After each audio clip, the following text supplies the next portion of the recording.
gira lo stesso, magari un pretesto per fare del sesso. Differenze di temperatura, una logica della natura. Non dovrei preoccuparmi se mi sento infelice qua e là.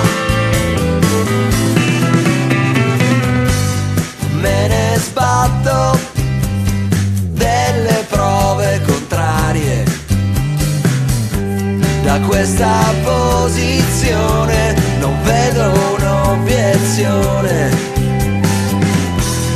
Oggi non parlo tanto, preferisco starmene a immaginare un mondo diverso che gira lo stesso, magari al contrario, in senso antiorario.